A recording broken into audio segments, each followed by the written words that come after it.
കാന വ അഖവാതുഹ, കാനയും സഹോദരിമാരും.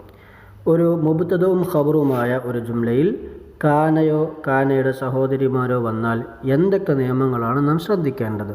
നോക്കൂ, അൽ ബുസ്താനു ജമീലുൻ. ഈ ഉദാഹരണത്തിൽ മുബ്തദവും ഖബറുമായ ഒരു ജുംലത്തുൻ ഇസ്മിയയാണ് ഈ ജുംല. അൽ ബുസ്താനു എന്ന മുബ്തദഇനും അതിൻ്റെ ഖബറായിട്ടുള്ള ജമീലുൻ എന്നതിനും റഫ് ആണ് ഇഅ്റാബ് നൽകിയിട്ടുള്ളത്. നാം മനസ്സിലാക്കി, മുബ്തദഇൻ്റെയും ഖബറിൻ്റെയും ഇഅ്റാബ് റഫ് ആണ്, അഥവാ അതിൻ്റെ അടയാളം, റഫിൻ്റെ അടയാളമായ ലൊമ്മത്താണ് അതിൻ്റെ രണ്ടിൻ്റെയും അവസാനത്തിൽ നാം കാണുന്നത്. എന്നാൽ ഈ ഒരു ജുംലയിലേക്ക് കാനയോ അതിൻ്റെ കൂട്ടുകാരെയോ കൊണ്ടുവന്നാൽ, കാന എന്ന് ഈ ജുംലയുടെ ആദ്യത്തിൽ നാം കൊണ്ടുവരുമ്പോൾ എന്തൊക്കെ മാറ്റമാണ് സംഭവിക്കുന്നത് നോക്കൂ.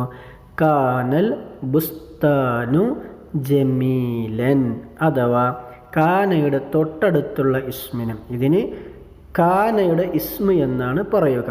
ഈ മുബ്തദഇന് കാന വരുമ്പോൾ പറയുന്ന പേര് കാനയുടെ ഇസ്മ. കാനയുടെ ഇസ്മിന് റഫ് ചെയ്യുന്നു. അതുപോലെ കാനയുടെ ഖബറായ ജമീലൻ എന്നതിന് ജമീലൻ എന്ന് നസ്ബ് ചെയ്തുമാണ് പറയുന്നത്. നസ്ബിൻ്റെ അടയാളം ഫതഹത്ത്, അതിൻ്റെ ഫതഹത്ത് കൊടുത്തുകൊണ്ട് അൽ ബുസ്താനു ജമീലൻ എന്നാണ് പറയേണ്ടത്. ഇനി മറ്റൊരു ഉദാഹരണം നോക്കൂ. അൽ ബിന്തു സഗീറത്തുൻ, പെൺകുട്ടി ചെറിയവളാകുന്നു. ഈ ഒരു സെൻറ്റൻസിലേക്ക് കാനയെ കൊണ്ടുവരുമ്പോൾ എന്തൊക്കെയാണ് ശ്രദ്ധിക്കേണ്ടത്?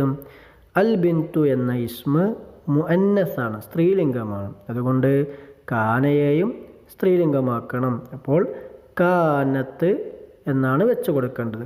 കാനത്തിൽ ബിന്തു സഗീറത്തൻ എന്നാണ് പറയേണ്ടത്. അശ്ശജറത്തു കബീറത്തുൻ, കാനത്ത് അശ്ശജറത്തു കബീറത്തൻ. ഇവിടെ ചേർത്തി വായിക്കാനുള്ള സൗകര്യത്തിന് വേണ്ടി കാനത്ത് എന്ന സുക്കൂനിനെ കസ്റ് കൊടുത്തുകൊണ്ട് കാനത്തി എന്ന് വായിക്കാം. കാനത്തിൽ ബിന്തു, കാനത്തി ഷജറത്തു എന്ന് വായിക്കാവുന്നതാണ്. ഇനി കാനയുടെ അതേ പ്രവർത്തനങ്ങൾ ചെയ്യുന്ന കാനയുടെ സഹോദരിമാർ എന്നറിയപ്പെടുന്ന മറ്റു ചില ഫിഅലുകൾ കൂടിയുണ്ട്. അവയെ നമുക്ക് പരിചയപ്പെടാം.